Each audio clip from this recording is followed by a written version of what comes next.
ada. Ya, bismillahirrahmanirrahim, kita akan membahas tentang puasa ya.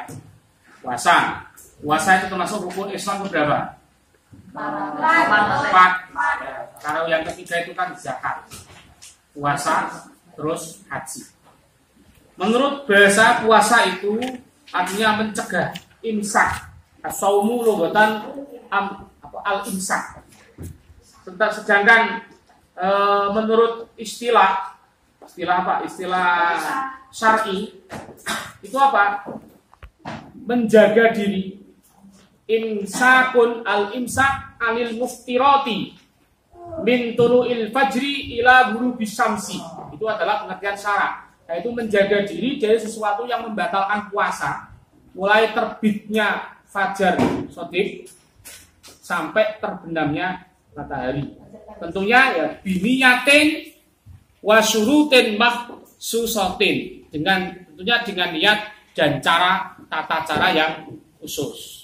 Sebab kalau tanpa niat, kamu kok hanya menahan diri dari perbuatan yang membatalkan puasa tanpa niat, belum dikatakan puasa.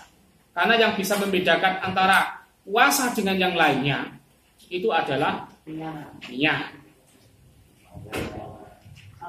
Itu dalilnya dalam Al-Quran. Sebelum ijma'nya para ulama, itu adalah surat Al-Baqarah ayat 183. Kalian bisa baca sendiri, bahkan mungkin kalian sudah hafal. Ya. Memang kalau lihat di sini khitabnya itu ya ayyuhalladzina amanu. Memang kewajiban puasa itu bagi orang yang iman, bagi orang yang mukmin, orang yang muslim. Terus lantas apakah orang kafir tidak berkewajiban? Dia pada saat itu belum wajib, tetapi dia berkewajiban masuk Islam. Maka dari itu dia mempunyai 2 kewajiban yang harus dilakukan.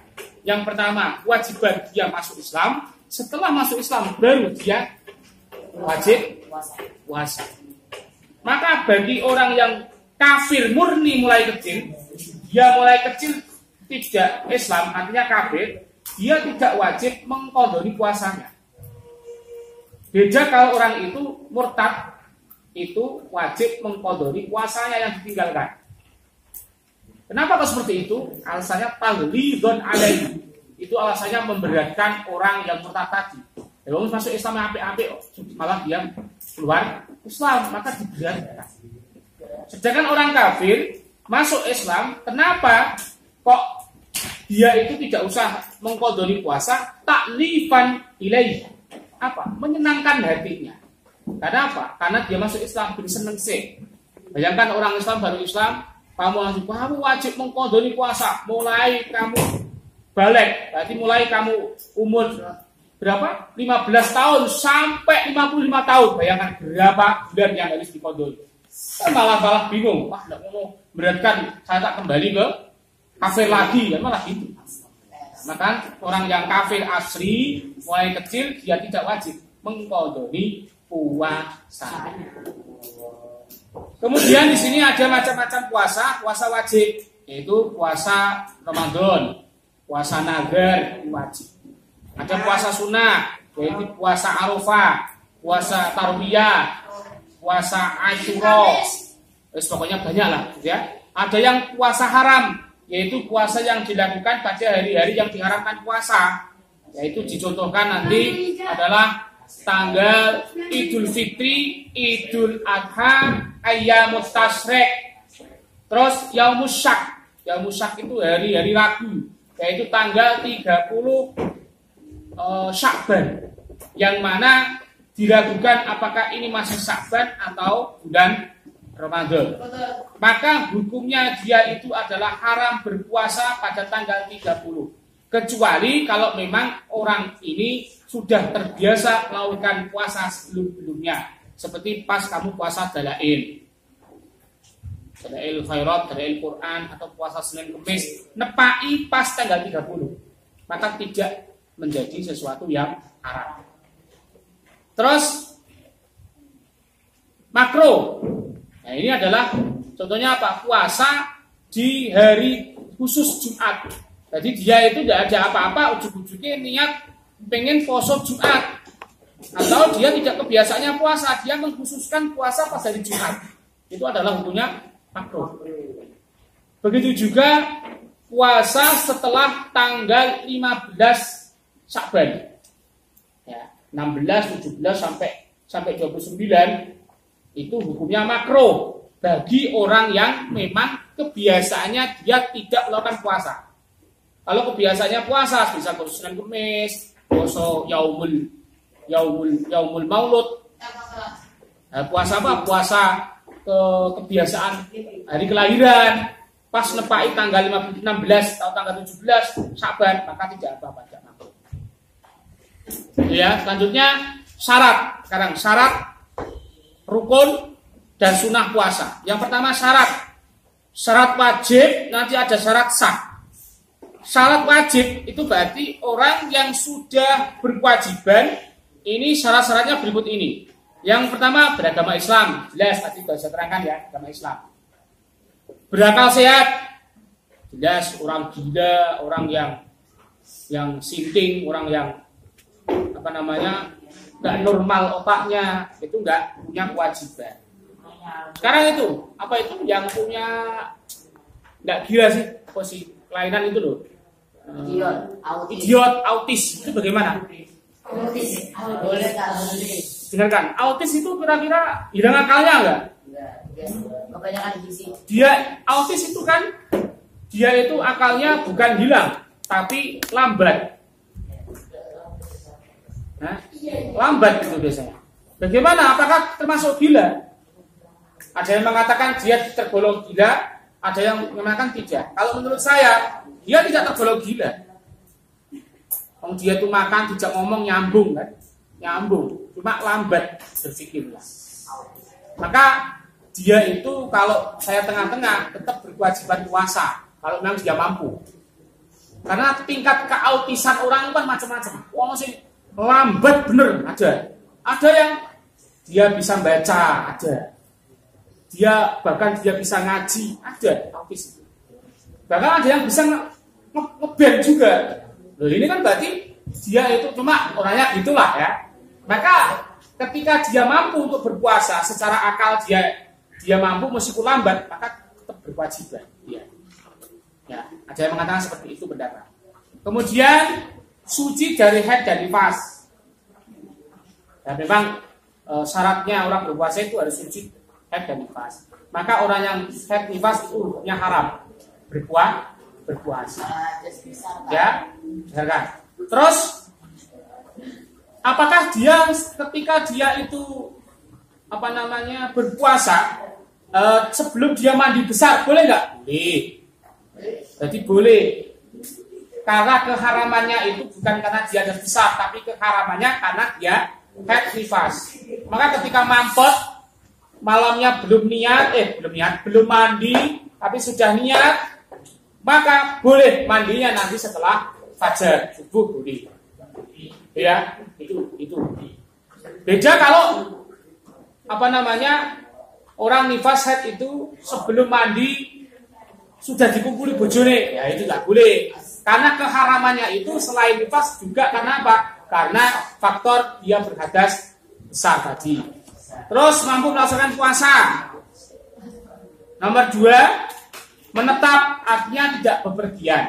Nah, musafir. Lah, musafir ini yang diperbolehkan tidak puasa. Artinya dia tidak punya kewajiban berpuasa adalah musafir yang ketika bepergiannya itu sebelum subuh. Misal kalian pas perpulangan besok puasa, maka kalian boleh tidak berpuasa kalau pas pulangnya dari pondok itu sebelum subuh. Nek pulangnya itu setelah subuh jam 6 atau jam 5 ya kamu wajib puasa, wajib sahur, puasa. Kok di perjalanan nggak kuat, boleh kamu membatalkan puasa, tapi wajib puasa. Berarti wajib niat puasa dan sahur. Yok, kodot. Terus syarat sahnya puasa yang pertama Islam.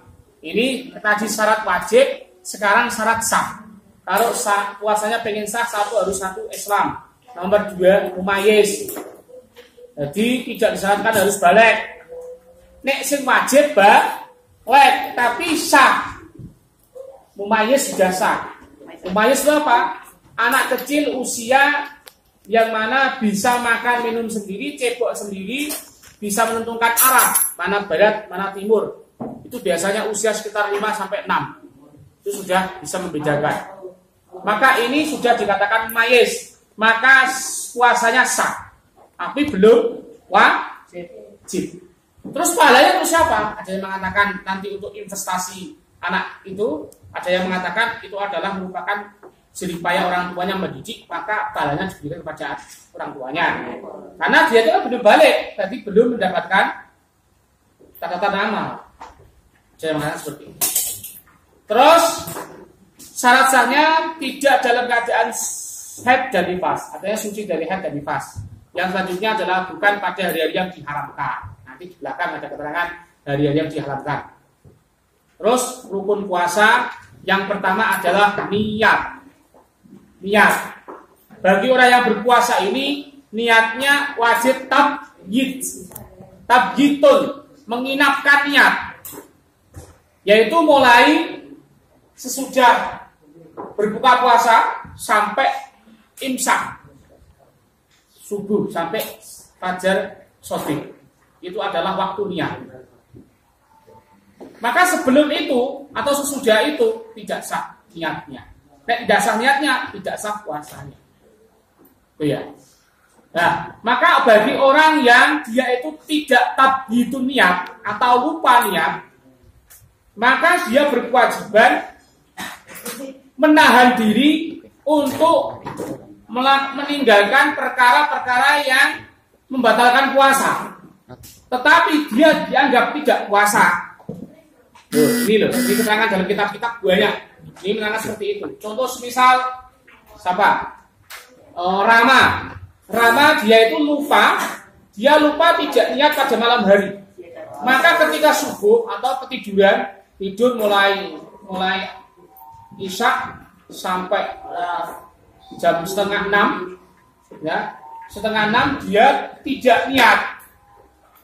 Maka Rama itu wajib imsak, wajib menahan diri dari perkara yang membatalkan puasa. Tidak boleh makan, tidak boleh minum dan lain sebagainya. Tetapi dia tidak dianggap puasa. Kok gitu tak? Ya, karena namanya teledor. Ini adalah menurut Imam Syafi'i. Kalau menurut Imam Abu Hanifah, ini solusi ya, ini solusi. Ini. Kalau Imam Syafi'i itu kan niatnya itu wajib setiap malam. Sama itu nawaitu saumangotin an ada ifadi syair Ramadhani dari sanati fardhalillahi ta'ala, maka dia setiap malam wajib niat. Tapi kalau menurut Imam Abu Hanifah, boleh kamu niat hanya ada di permulaan bulan. Jadi nawaitu nawaitu shauma jami'a syahri Ramadhani di sanati fardhalillahi ta'ala. Jadi saya niat semua puasa semua bulan Ramadan tahun ini. Ini sah menurut Imam Abu Hanifah. Maka sebagai solusi agar kalian itu tidak nanti melakukan sesuatu yang dianggap sia-sia namun tidak sah puasanya, maka kita bolehlah nanti intikal madhab pada pertama kali bulan Ramadan niatnya 2. Nawaitu sauma jami'i syahri Ramadhani hadhihi sanati fardhalillahi ta'ala. Dan niat nawaitu sauma godin an adai fardhi syahri Ramadhani hadhihi sanati fardhalillahi ta'ala. Nah, berarti kalau seperti itu, besok kalau lupa, ada hari yang lupa niat, maka tidak apa hukumnya sah. Ini solusi. Kemudian bacaan niatnya bagaimana? Nah ini saya terangkan biar kalian itu jangan sampai salah. Kalau pada umumnya niatnya orang itu kan nawa itu, dengarkan, ojo sampai nggak pahami. Nawa itu sama gode an ada ifasai Ramadhana kan gitu banyak kan? Jadi senanti fadli ta'ala itu kurang tahu. Yang betul adalah Ramadan. Kenapa? Ini. Kalau kalian Ramadhana hadhihi sana Ramadhana hadhihi sanata seharusnya. Maka lafal hadhihi sanata ini menjadi dzarafnya lafal niat. Berarti kalau diartikan saya niat puasa besok bulan Ramadan, niatnya hadhihi sanata di tahun ini. Itu kalau pakai hadhihi sanata. Ramadhana hadhihi sanata. Kalau fadhi syahr Ramadhani hadhihi sanati, berarti Ramadhani dibutuhkan kepada hadis sanati, sehingga niatnya saya niat puasa besok an adai untuk melaksanakan fardunya bulan Ramadannya tahun ini. Jadi idofah. Ramadan itu kan ghairu munsharif. Ghairu munsharif itu ketika dibaca jar itu adalah alamatnya adalah fathah. Jadi syahri Ramadhana yaitu ghairu munsharif, jadi mundur ilaih. Makanya alamatnya fathah Ramadan. Elatnya apa? Elatnya itu adalah alam dan ziyadah alif nun. Ramadan. Nama bulan ziyadah alif nun. Ramadan ada alif nun. Kalau saya Ramadhani itu dimundurkan. Jadi statusnya dia itu sebagai mundhaf ilaih, toh menjadi mundhafnya lafal hadis sanati. Maka dia itu kemunsharifah, ghairu munsharifnya hilang, menjadi lagi munsharif, sehingga alamatnya bisa sampai salah.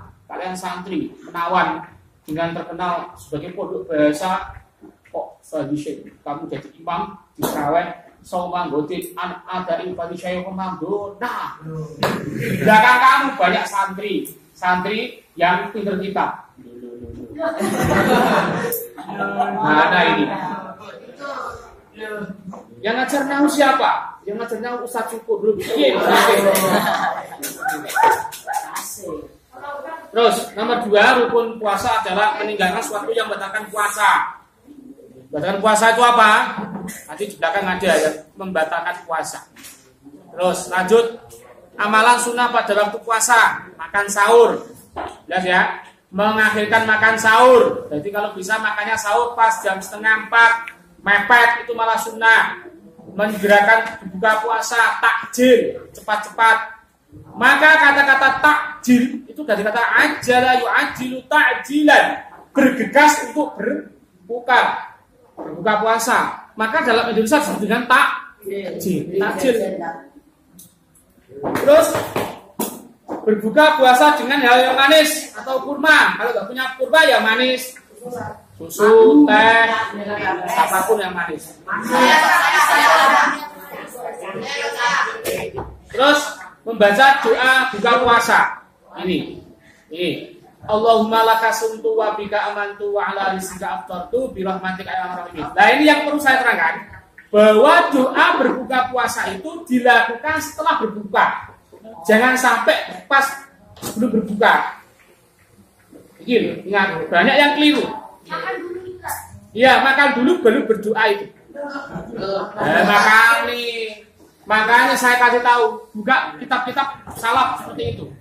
Jadi prakteknya itu ketika Anda duduk Allahu Akbar, kamu doanya apa? Allahumma barik lana fi ma razaqtana wa qina adzabannar. Makan setelah makan, alhamdulillahilladzi at'amana wa saqana wa ja'alana muslimin. Allahumma laka sumtu wa bika amantu wa ala rizqika aftartu bi rahmatika ya arhamar rahimin. Ya, udah tahu? Maka jangan sampai salah. Kemudian amalan yang dimakruhkan, sesuatu yang dimakruhkan dalam puasa. Yang pertama adalah berkumur-kumur berlebihan. Berkumur. 2, menyikat gigi. Bersiwak setelah matahari tergelincir ke barat, berarti setelah waktu zuhur. Mencicipi makanan walaupun tidak ditelan. Memperbanyak tidur ketika berpuasa, kakean turu. Mulai subuh los turunnya tidurnya sampai asar. Makruh. Terus berkata kotor, gibah, Ya, adu domba ini hukumnya makruh, benar kan? Makruh secara dohiri, tetapi secara maknawi itu berkata kotor, gibah, menggunjing, namimah, adu domba itu menyebabkan hilangnya pahala puasa. Jiwanya baik, Pak. Gibah kok baik ya, no. Lanjut. Hal-hal yang membatalkan puasa.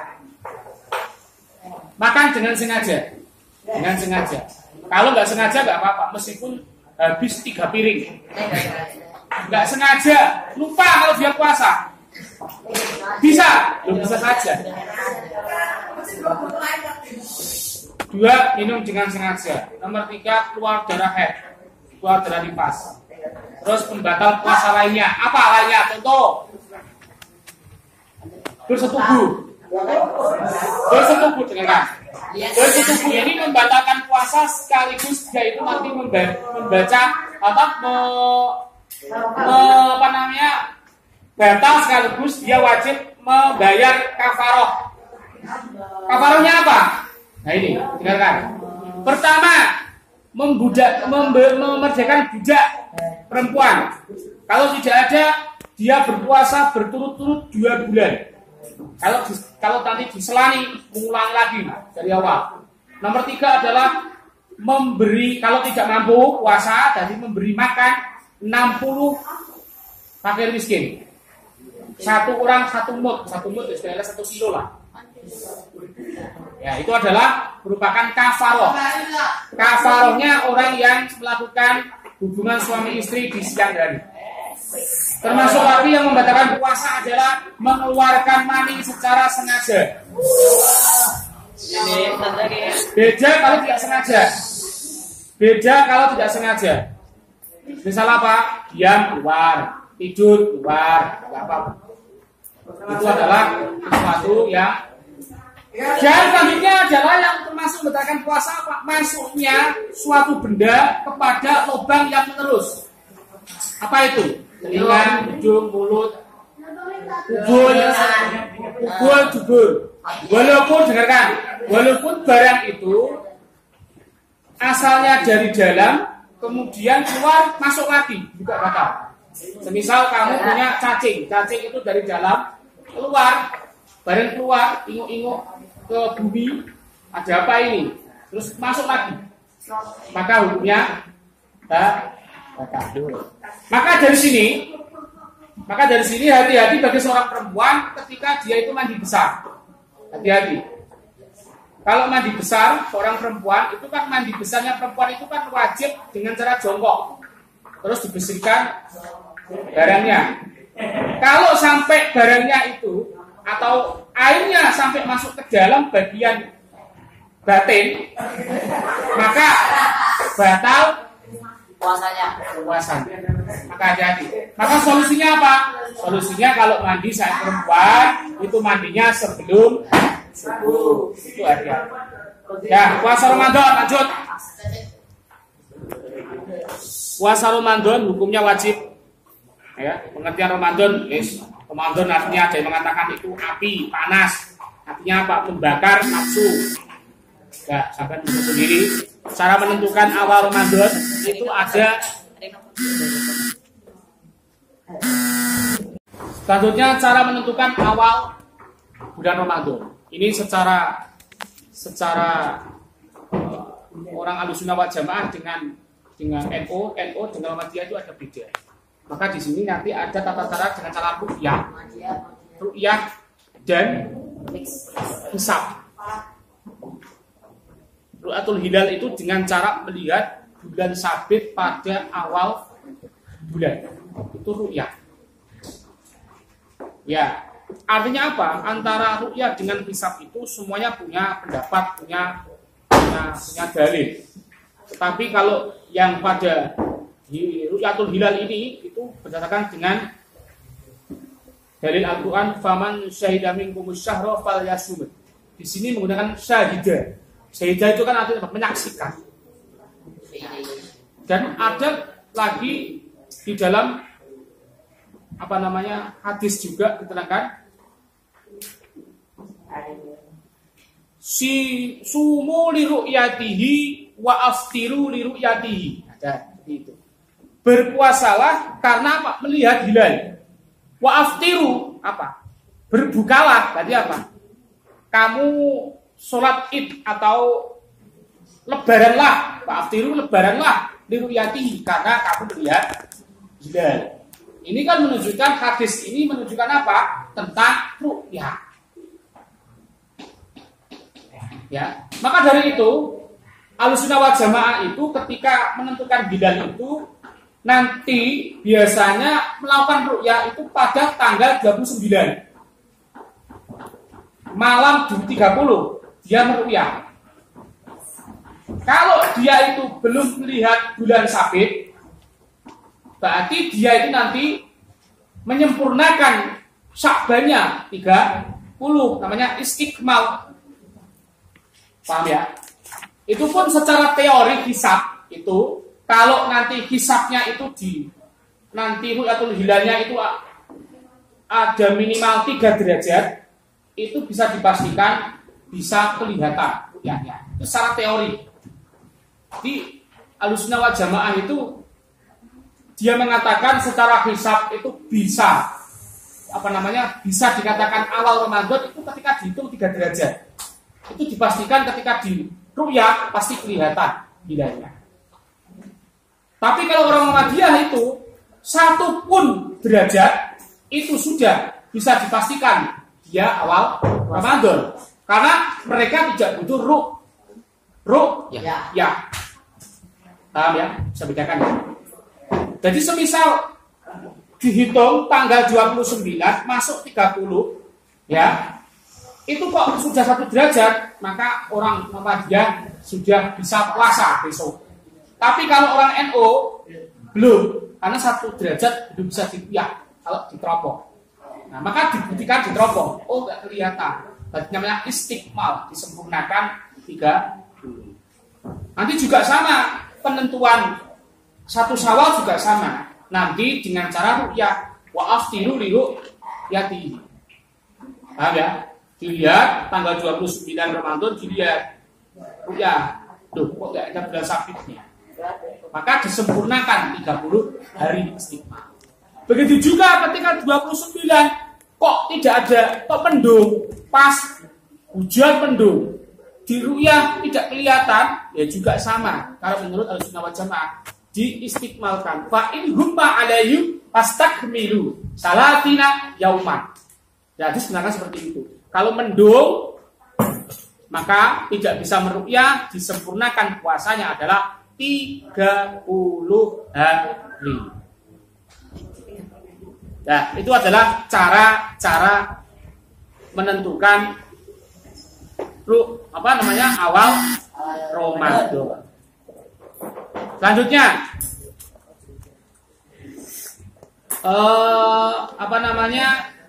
orang-orang yang diperbolehkan tidak puasa Ramadan. Ini ada beberapa orang yang boleh tidak puasa. Yang pertama adalah orang yang sakit. Orang yang sedang sakit tidak boleh berpuasa, tetapi ia wajib mengganti puasanya pada hari yang lain, dikodok. Nomor 2, orang yang lanjut usia. Ini karena dia tidak mungkin untuk bisa mengkodoi, maka dia cukup bayar fidyah 1 hari 1 mud, kira-kira 1 kilo. Kalau nggak mampu dia miskin sekali, ya wes jadi miskin ya iso miskin teh. Ya, nanti bisa anaknya, saudaranya. Kalau nggak mampu belas nggak punya gelandangan ya udah gimana lagi. Orang yang dalam perjalanan atau musafir. Nah ini tadi saya sudah terangkan, yaitu orang yang berpergian yang mana dia itu perginya belum subuh. Maka dia wajib qadha ketika sudah di rumah. Kemudian orang yang sedang hamil. Ini ada kalanya dia tidak berpuasa itu karena takut dirinya sendiri. Ada kalanya dia takut dirinya sendiri dan bayinya. Maka Bagi orang yang hamil, dia mengkhawatirkan dirinya sendiri, berarti hanya wajib qadha.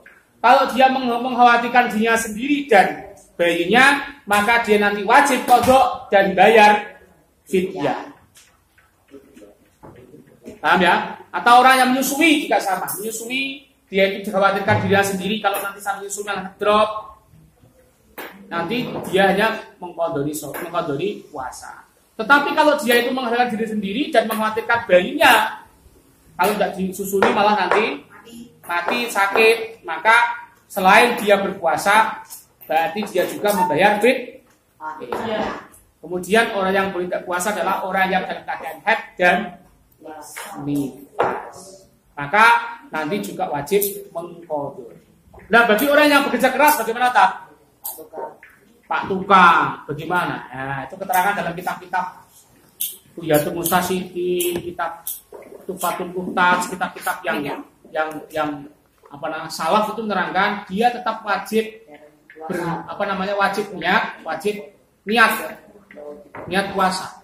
Tapi kok dalam perjalanan dia itu bekerja kok nggak mampu, boleh membatalkan puasa. Pak Tukang semisal dia sangat haus kuat, boleh membatalkan puasa. Tapi dia tetap wajib niat malamnya makan sahur niat.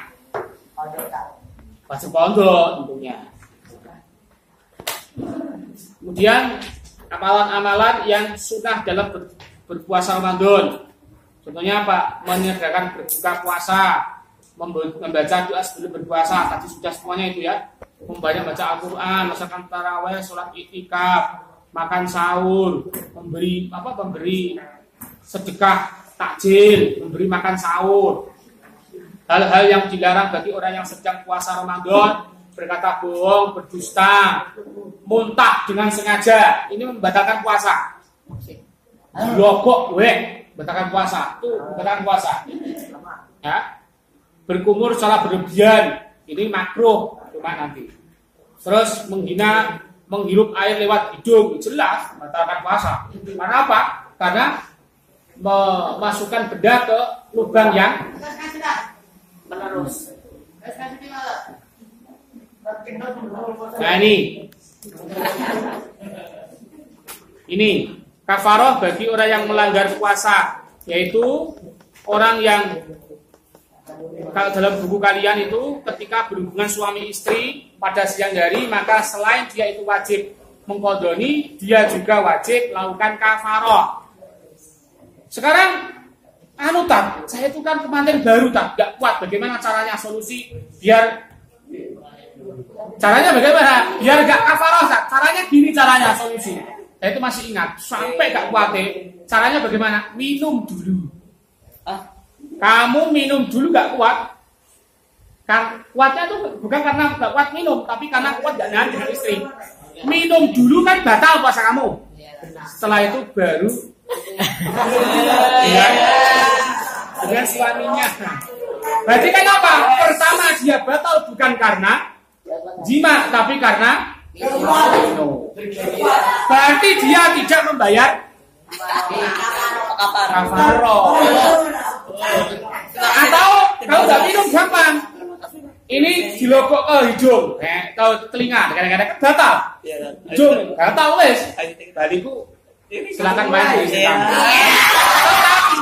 Tapi tetap dosa. Tapi kan tidak bayar. Kalau udah buka tas, kalau udah buka. Malam ya boleh. Kalau malam boleh bebas.